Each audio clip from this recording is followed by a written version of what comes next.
war, we have done 9 surgical strikes, most likely missile strikes. In Pakistan's western borders, this was routinely common during the US-Afghan war. The United States was conducting cruise missile strikes on the Afpak border all the time.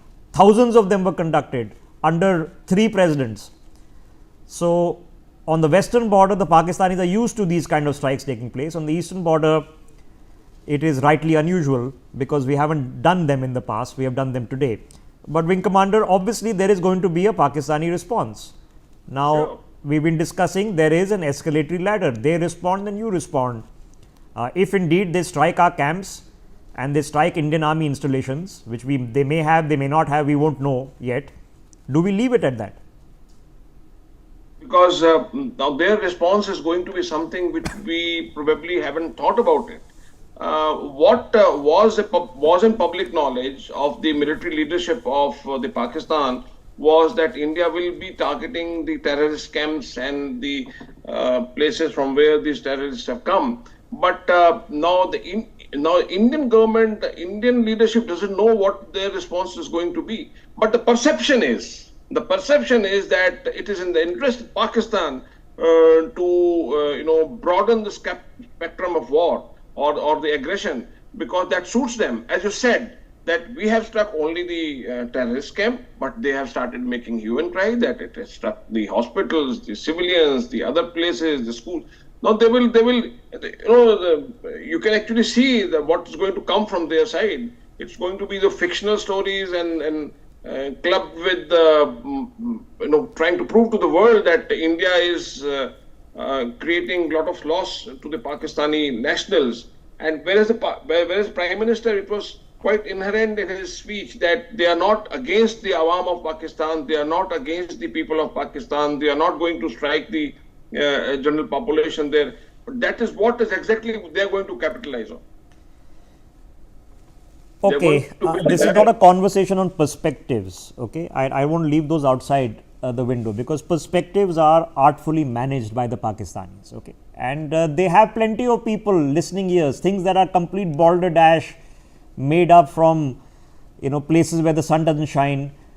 They have receptive ears in London and Washington, New York, who'll believe them, or would probably encourage them. So yes, you'll be told in a few hours that it was hospitals and mosques that were hit, and babies were brutally murdered. They are dressing up the scene as we speak.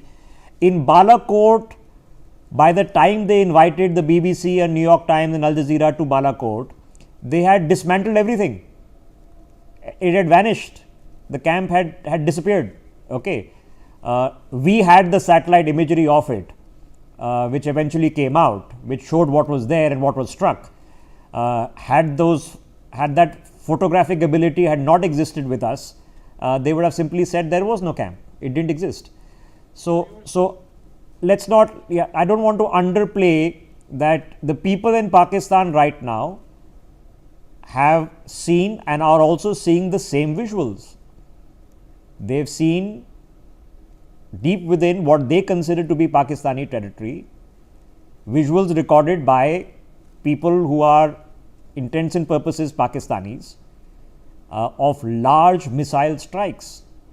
Now, it's an escalatory ladder. We are clear, we are not interested in the escalatory ladder. We've done what we have to do, but the escalatory ladder, of course, is a slippery slope.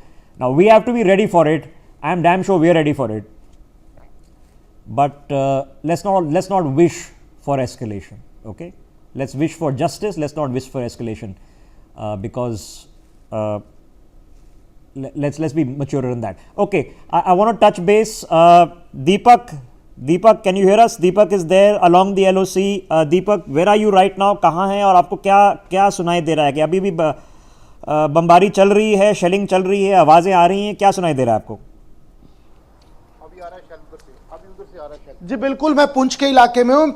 Poonch का जो ग्वालान और जो ये multi का इलाका है, यहाँ लगातार शेलिंग चल रही है, लगातार दोनों तरफ से फायरिंग चल रही है। और सबसे बड़ी बात यह है कि मैं इससे पहले एक दूसरे ग्वारान घाटी में था, वहां पुल के ऊपर मेरे से कुछ दूरी पर ही आके एक शेल गिरता है और उसके बाद वो जगह चेंज की गई। अभी जो दाईं ओर का इलाका आप देखेंगे ये पाकिस्तान का इलाका है, यहां पर पूरी तरीके से लाइट बंद कर दी गई है, यहां किसी तरीके से लाइट नहीं है और लगातार फायरिंग जारी है। और इस पूरे इलाके में एक बार कैमरा पर्सन महावीर को कहूंगा पूरा इलाका दिखाएंगे। इस पूरे इलाके में स्थिति यह है कि लगातार बॉम्बिंग की आवाजें आ रही है, लगातार फायरिंग की आवाजें आ रही है। चूंकि एक तो ये पूरा खुला इलाका है और ये पूरा एलओसी का इलाका है। यदि आप हवाई तरीके से समझें तो तकरीबन 2 से 3 किलोमीटर का ये इलाका है बॉर्डर के उस पार का। लेकिन जो ये अंधेरा, ये देखिए आप देख सकते हैं तस्वीरों में, ये तस्वीरों में आप देख सकते हैं गोलियां किस तरीके से, ये लगातार फायरिंग जो है ये गोलियां आपको दिख सकती है। और उसके बाद यदि समझा जाए, ये देखिए सायरन की, यहां भी सायरन तक की यहां पर आवाज आ रही है। जो पूरा इलाका है,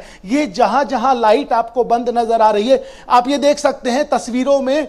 इस तस्वीर से एक बात, ये पूरा इलाका पाकिस्तान का इलाका है, यहां पूरी तरीके से ब्लैकआउट है। और सबसे महत्वपूर्ण बात यह, इस पूरे इलाके में बीते तकरीबन 1:45 बजे के आसपास से लगातार बॉम्बिंग हो रही है। लगातार जो आग का गोला है जो एक रोशनी करता है, एक तरीके से ये कह लीजिए कि पूरी मुखबरी उसको गोला कहा जाता है, जो पूरी तरीके से जो पास का एरिया उसकी वो लगातार देखा जा रहा है। और लगातार फायरिंग की आवाज आप यहां सुन सकते हैं। ये आप देखिए मेरे पीछे देख सकते हैं, जिसका मैं जिक्र कर रहा था, एक्सक्लूसिव तस्वीरें न्यूज़ एक्स पर, इस चीज का मैं लगातार जिक्र कर रहा था। Okay. इस तरीके के those are flares, Deepak. Those are flares. Okay, I just fix your microphone, buddy.